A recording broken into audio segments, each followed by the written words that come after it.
आज का ये सुंदर समय है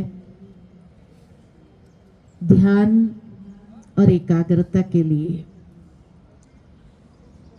जैसे बोर्ड पर लिखा है कि वर्तमान समय में हर इंसान को तनाव जरूर होता है और तनाव मुक्त होने के लिए राजयोग की भूमिका क्या है। ये तो जरूर है कि आज के समय में छोटे छोटे बच्चों को भी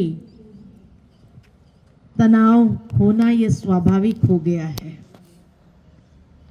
एग्जाम आती है, एक बच्चे की पढ़ाई करके जाता है लेकिन ब्लैंक हो जाता है, नर्वस हो जाता है, नेगेटिव थॉट्स उसके मन में आने लगते हैं और वो एग्जाम नहीं दे पाता है।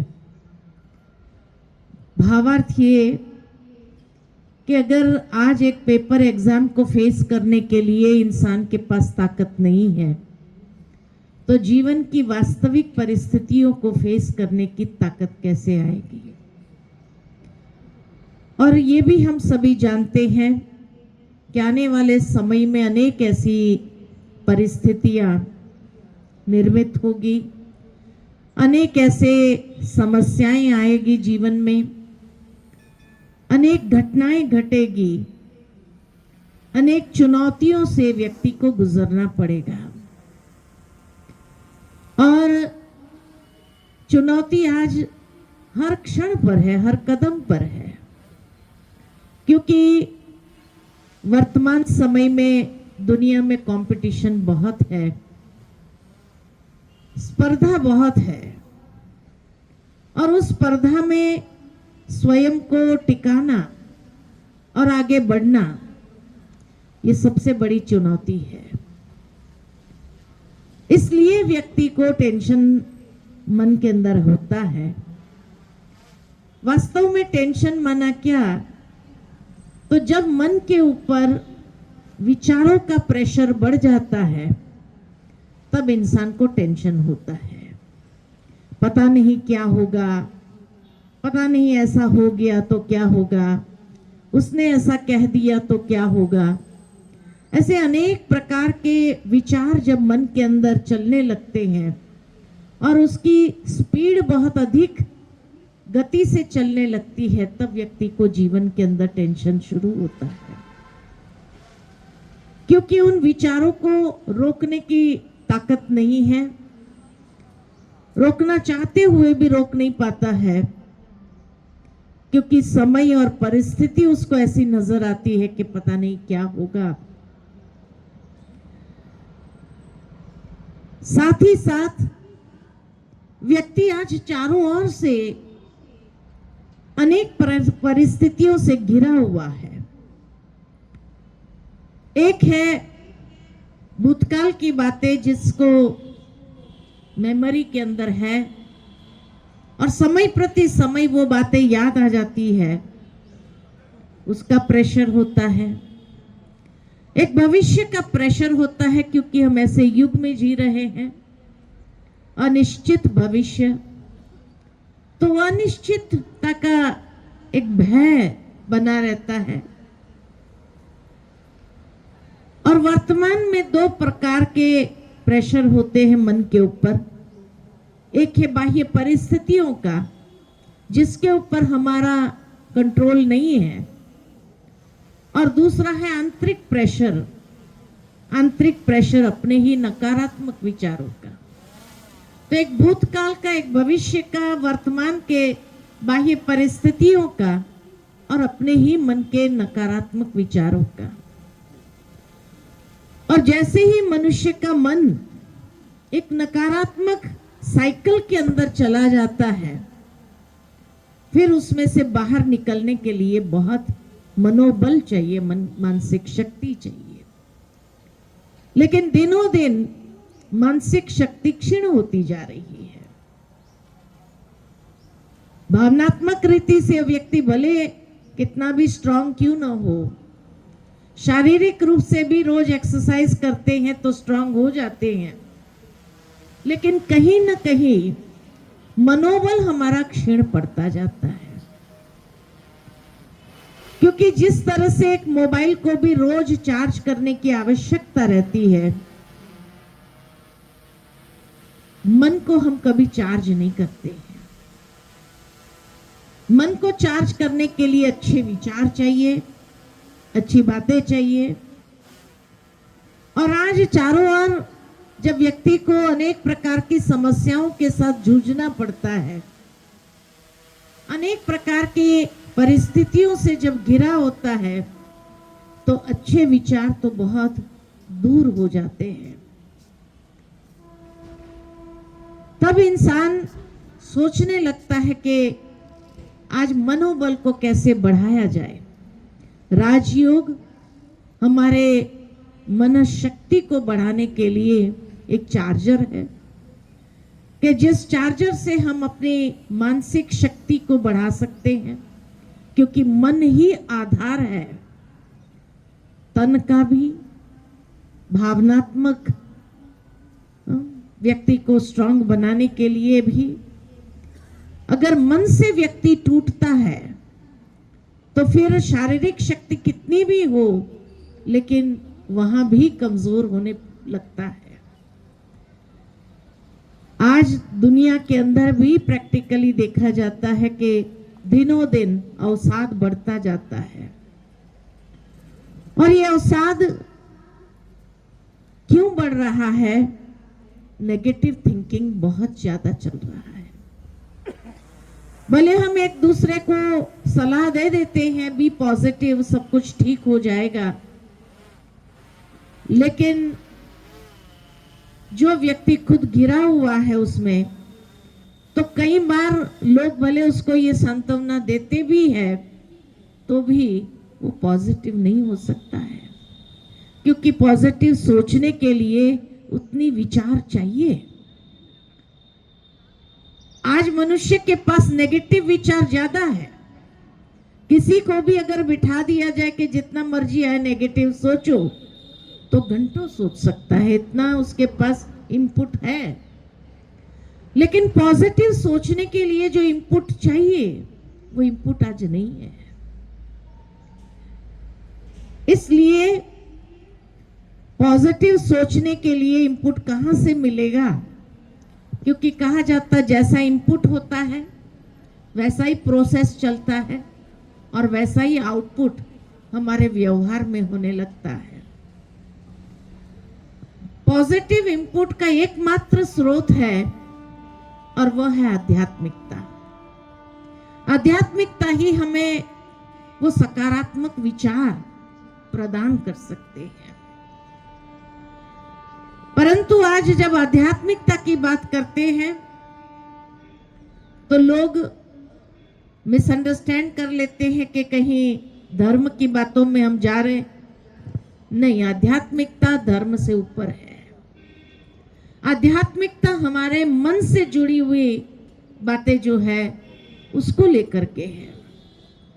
मन क्या है उसको समझने की जरूरत है, क्योंकि मन बहुत पावरफुल इंस्ट्रूमेंट है जो कभी टूटना नहीं चाहिए। लेकिन आज वही टूटता जा रहा है, और खास करके युवा शक्ति में मनोबल व्यक्ति का क्षीण होने लगा है। फिर कहीं ना कहीं वो हेल्पलेस हो जाता है।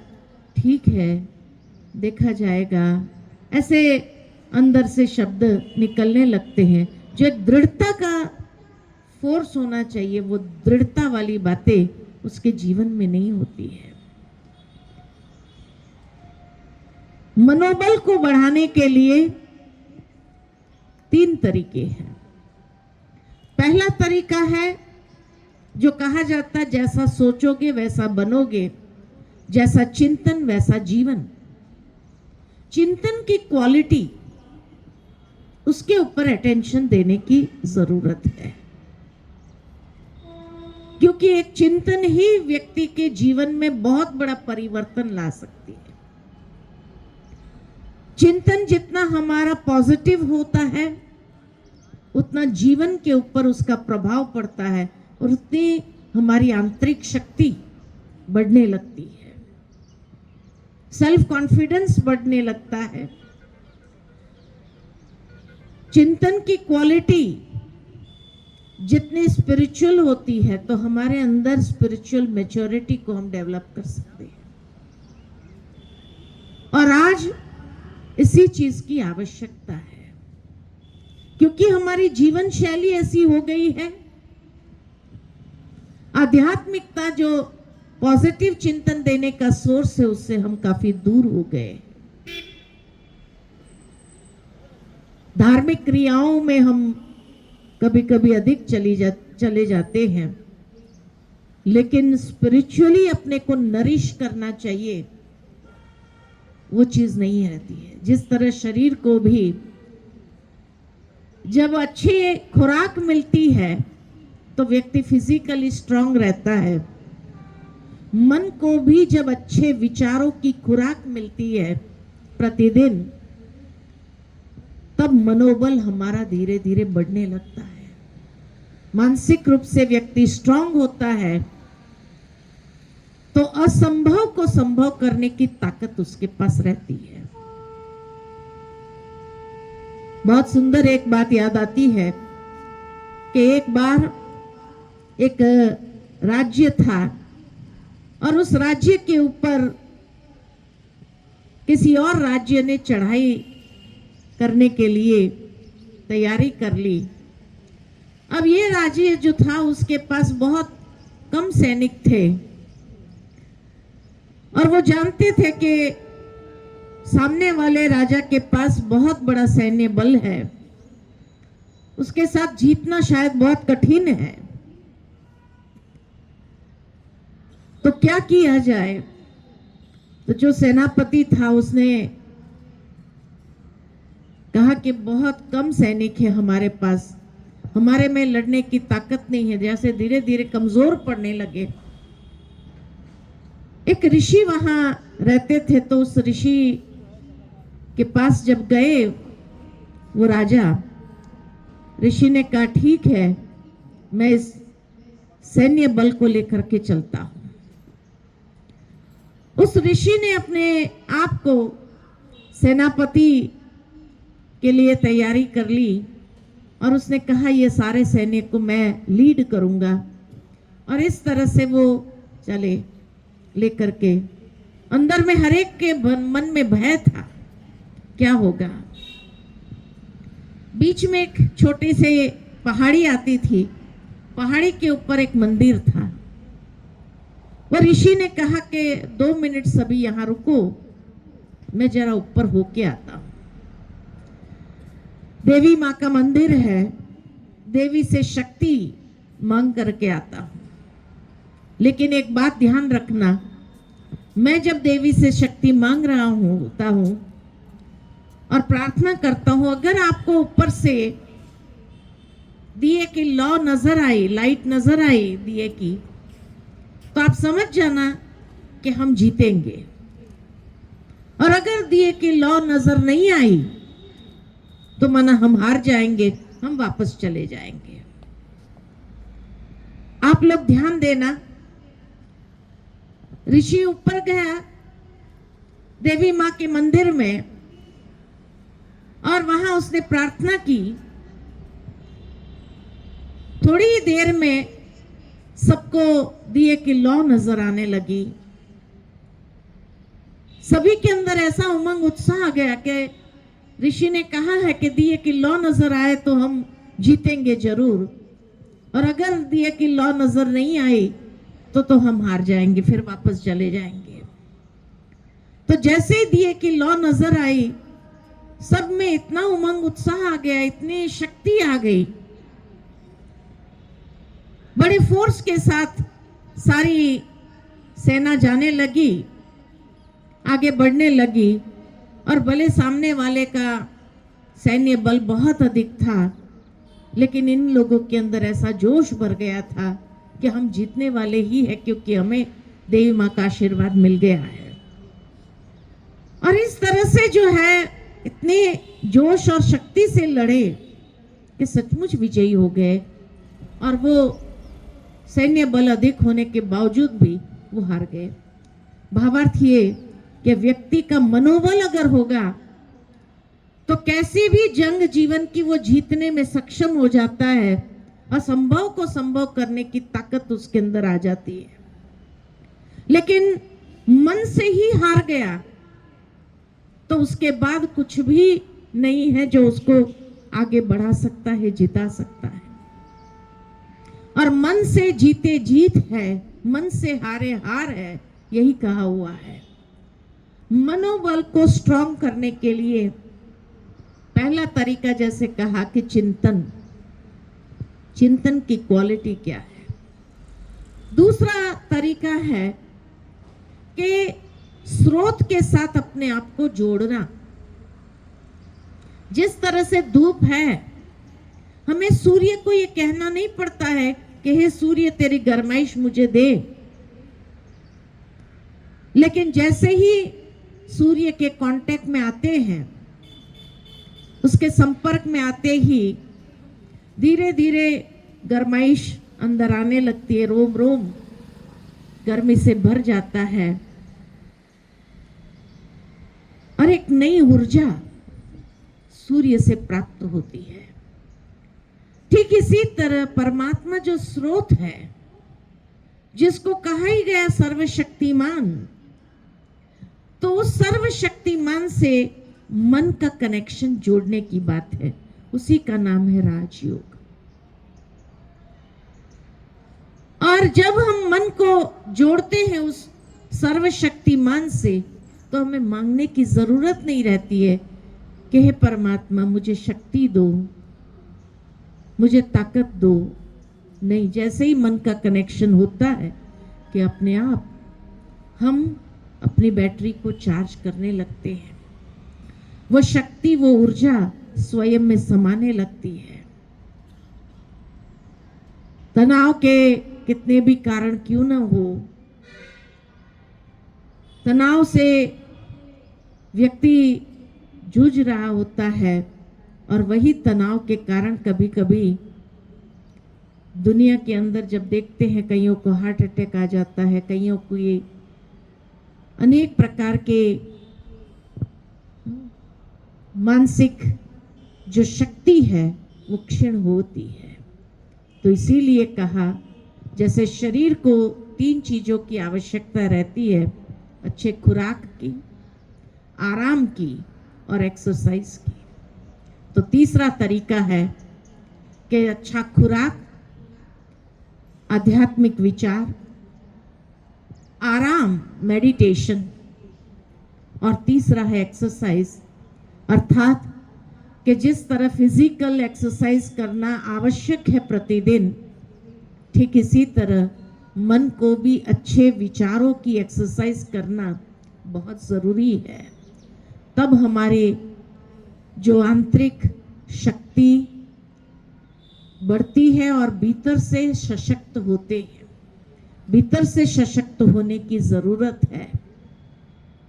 तो ये 3 चीजें, अच्छा खुराक यानी अच्छे विचारों का खुराक मन को जरूरी है, ध्यान, एक है ध्यान रखना और एक है ध्यान करना। मेडिटेशन यानी ध्यान करना, गीता के अंदर भी भगवान ने अर्जुन को ध्यान योग बताया, क्योंकि उसको भी युद्ध करना था और कहीं ना कहीं उसका भी मनोबल क्षीण हो गया था, उसने शस्त्र अपने छोड़ दिए थे। तो इसीलिए उसको कहा तुम ध्यान योग कर। और ध्यान योग जैसे जैसे करने लगते हैं तो वैसे वैसे हम हर कर्म के ऊपर, हर बात के ऊपर ध्यान देना भी शुरू करते हैं। इसीलिए दोनों भाव से ध्यान कहा गया है, ध्यान करना और ध्यान रखना। हमारी जीवन शैली पर हमें ध्यान रखना भी होता है कि कहीं कोई नकारात्मकता हमारे मन के अंदर प्रवेश तो नहीं कर रही है। तो ध्यान रखना भी होता है, अपने माइंड को सेफ रखना भी होता है। और तीसरा है जो सुनते हैं उसको प्रैक्टिकल जीवन में एक्सरसाइज करना, अर्थात उसको धारण करना, ले आना। कोई भी आध्यात्मिक बातें खाली सुनने के लिए नहीं होती है, उसको लाइफ में एक्सरसाइज करने के लिए होती है। और जब उसको एक्सरसाइज करते हैं तब ताकत आती है। जैसे शरीर को भी रोज एक्सरसाइज कराते हैं तो ताकत आती है उसके अंदर, ऐसे आध्यात्मिक ज्ञान को भी जीवन के अंदर जब एक्सरसाइज करने लगते हैं, प्रैक्टिकल धारण करने लगते हैं, तब हमारा मनोबल भी बढ़ने लगता है। तो ये 3 तरीके हैं भीतर से स्वयं को सशक्त करने की। और प्रतिदिन जब हम ध्यान करते हैं, क्योंकि अक्सर लोग योगा को और योग को दोनों को एक समझ लेते हैं। योगा शरीर के लिए आवश्यक है, लेकिन योग मन के लिए आवश्यक है। राजयोग का मतलब ही है मन को राजा बनाना, मन के ऊपर अधिकार प्राप्त करना, क्योंकि आज मनुष्य का मन गुलाम बन चुका है। तो गुलामी से निकाल करके उसको अधिकारी बनाना। मन जब हमारा अच्छे विचारों से सशक्त होने लगेगा, तब आप प्रैक्टिकली देखेंगे कि आपका मन आपके वश में होगा, आपके अधिकार में होगा, और कभी वो मन आपको कोई भी नेगेटिव डायरेक्शन में नहीं ले जाएगा। मन हमेशा सही राह चुनेगा और आगे बढ़ने के लिए भी वही प्रेरित करता है। लेकिन वो मन गुलाम नहीं होना चाहिए। आज मनुष्य का मन कई आदतों का गुलाम हो गया है, कई प्रकार के बुरे संग का गुलाम हो गया है, बुरी बातों का गुलाम हो गया है। तो इसीलिए उसको उस गुलामी से बाहर निकालना ये हमारा कर्तव्य हो जाता है। तो राजयोग ये मन के लिए है, योगा शरीर के लिए है। योगा कराने वाले तो अनेक आपको मिल जाएंगे संसार के अंदर, और आप करते भी होंगे, प्राणायाम आदि करते होंगे, लेकिन योग अर्थात मन के विचारों को एक दिशा देना, मन के शक्ति को या मन को जो विचार करता जा रहा है उसको रोकना नहीं है। मन को मारो नहीं, मन को दिशा दो, मोड़ दो, उसी का नाम योग है। तो इसीलिए थोड़ी देर के लिए हम मेडिटेशन अभी करेंगे और अपने मन को मोड़ देंगे श्रेष्ठ विचारों की ओर, अच्छे चिंतन की ओर, आत्मचिंतन की ओर। क्योंकि शरीर और आत्मा 2 चीज है। शरीर को तो हम अच्छे से ध्यान देते ही हैं, और शरीर की जो डिमांड्स है उसको भी हम पूरा करते हैं, लेकिन आत्मा की जो डिमांड है शरीर के अंदर, उसको भी पूरा करने की जरूरत है। हर आत्मा को क्या चाहिए? हर आत्मा को शांति चाहिए। कोई नहीं होगा जो कहेगा मुझे जीवन में टेंशन चलेगा। मन शांत होना, क्योंकि जितना मन शांत होगा उतना स्पष्ट होगा, और स्पष्ट होगा तो हर चुनौती में सही निर्णय ले सकेगा। इसीलिए मन को शांत और स्पष्ट रखना आवश्यक है।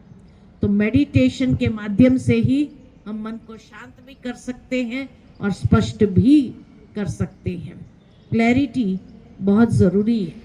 अगर माइंड कंफ्यूज होगा तो ये करे, ये करे, ये करे, ये करे, उसी उधेड़-बुन में, उसी उलझन में कई बार व्यक्ति जो करना चाहिए वो नहीं कर पाता है और हार जाता है। इसीलिए मन की स्पष्टता, क्लियर फोकस जिसको कहा जाए, एकाग्रता बहुत आवश्यक है। साथ ही साथ राजयोग माना मन की एकाग्रता को विकसित करना। तो जब एक दिशा मिलती है मन को, तो धीरे धीरे उस दिशा में जैसे जैसे आगे बढ़ता जाता है, उतनी एकाग्रता भी हमारी डेवलप होती जाती है। जितने नेगेटिव विचार होते हैं उतना व्यक्ति का माइंड कंफ्यूज होता है, एकाग्रता बन नहीं पाती है। इसीलिए मन को जब एक अच्छी पॉजिटिव सकारात्मक दिशा प्राप्त हो जाती है तो धीरे धीरे उस पॉजिटिविटी में एकाग्रता भी उसकी सहजता से बढ़ती है। तो अभी मेडिटेशन जब हम करेंगे तो आत्मचिंतन, मन को शांत करना, मन को योग युक्त करना बहुत जरूरी है, अर्थात ईश्वर के साथ उसको जोड़ना। जो भी आपके इष्ट हो, जो भी जिसको भी आप मानते हो, उस शक्ति में अपने मन को एकाग्र करना, ध्यान लगाना और उस शक्ति से उस ऊर्जा को प्राप्त करना जो जीवन के लिए आवश्यक है।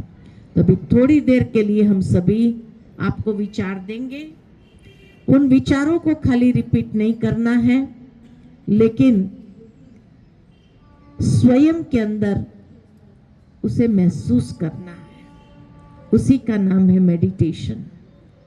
तो थोड़ी देर के लिए ले चलते हैं बहन जी आपको मेडिटेशन के ध्यान की प्रक्रिया के अंदर।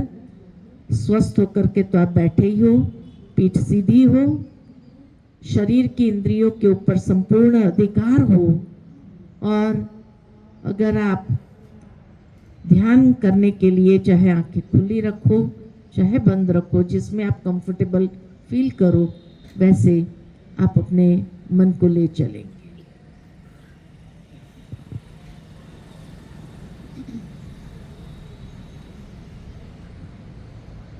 तीन बार हम ओम की ध्वनि से स्टार्ट करेंगे।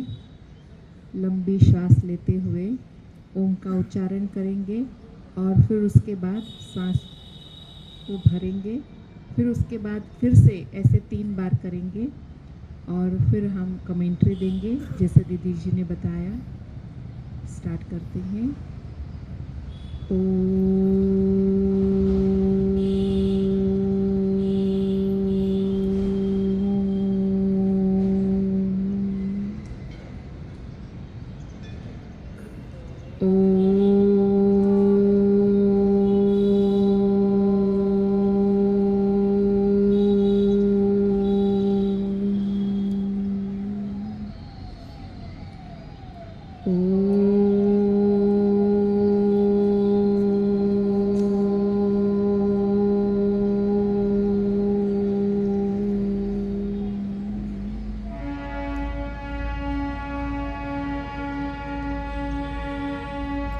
अपने ध्यान को, अपनी चेतना को एकदम मस्तक के बीच, दोनों भंवरों के बीच में एकाग्र करेंगे।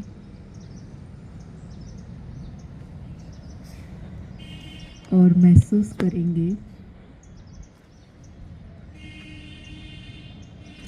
जहाँ हमारी